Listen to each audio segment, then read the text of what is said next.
قرآن کریم کے اندر سورہ اخلاص ایک ایسی سورت ہے، مسلم شریف کی حدیث ہے، جس کو 3 مرتبہ پڑھنے کا ثواب ایک قرآن کریم کے برابر ملتا ہے۔ 3 مرتبہ پڑھ لیجئے، ایک قرآن کریم کے برابر ثواب ہے۔ اور ایسی بابرکت سورت ہے یہ کہ جب کفار مکہ نے میرے مصطفیٰ صلی اللہ علیہ وسلم سے برابر مطالبہ کرتے رہے آپ کے اللہ کا حسب نامہ کیا ہے، آپ کے اللہ کا حسب نامہ کیا ہے، تو یہ سورت نازل ہوئی کہ لو یہ حسب نامہ ہے اللہ کا۔ قل هو اللہ احد اللہ الصمد لم یلد ولم یولد ولم یکن لہ کفوا احد۔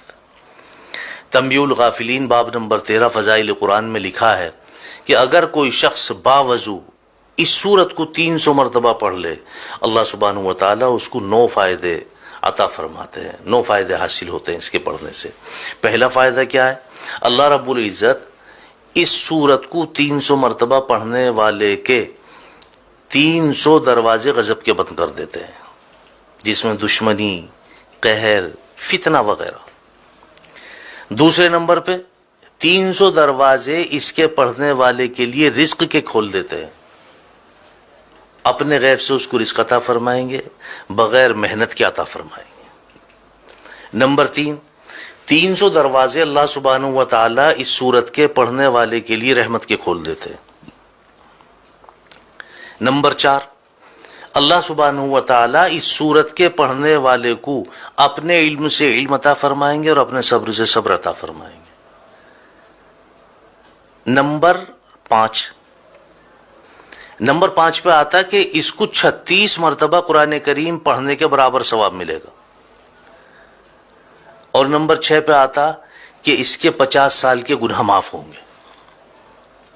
300 مرتبہ پڑھنے کی فضیلت ہے یہ، اس کے 50 سال کے گناہ بھی معاف ہوں گے۔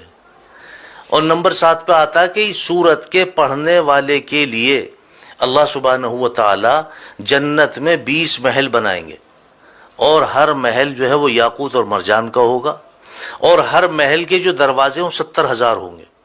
اب آپ اندازہ لگائیں، جس محل کے دروازے 70,000 ہوں گے وہ محل کتنا بڑا ہوگا؟ اللہ اس پہ یقین نصیب فرمائے، وہ محل کتنا بڑا ہوگا۔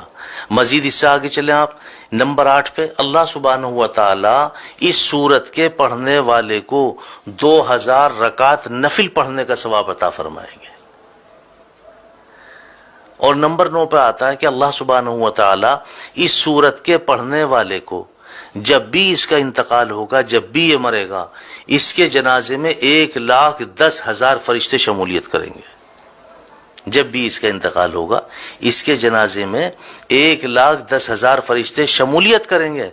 اور 10ویں نمبر پہ آگے فرمایا، حالانکہ 9 نمبر ہیں لیکن 10ویں نمبر پہ بھی اس کی وضاحت کی ہے کہ اگر کوئی شخص ہر نماز کے بعد 10 مرتبہ اخلاص کے ساتھ سورہ اخلاص کو پڑھ لے، لفظ اخلاص بھی یاد رکھیں، اخلاص کے ساتھ، یقین کے ساتھ، اعتماد کے ساتھ، عزت اور عظمت کے ساتھ 10 مرتبہ سورہ اخلاص پڑھ لے ہر نماز کے بعد، اللہ سبحانہ و تعالیٰ کے اوپر اس بندے کی مغفرت واجب ہو جاتی ہے۔ اللہ سبحانہ و تعالیٰ اپنے اوپر اس بندے کی مغفرت واجب فرما لیتے ہیں۔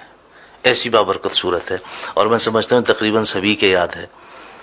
اور کم سے کم آپ اتنا کیا کریں کہ اگر آپ 3 مرتبہ درود پاک شروع میں، 3 مرتبہ درود پاک آخر میں، اور 3 مرتبہ قل هو اللہ احد اللہ الصمد لم یلد ولم یولد ولم یکن لہ کفوا احد پڑھ کر کے اپنے گھر کنبے قبیلے والوں کے لیے، دوست احباب کے لیے، اہل و عیال کے لیے، نہیں تو اگر آپ کے والدین دنیا سے فوت ہو چکے ہیں ان کے لیے آپ صرف نیت کر لیں کہ اس کا ثواب میرے فلاں کو پہنچ جائے، ایک قرآن کریم کا ثواب آپ کے فلاں کو پہنچ گئے۔ اللہ اس پہ ہمیں یقین نصیب فرمائے۔ وآخر دعوانا الحمدللہ رب العالمین۔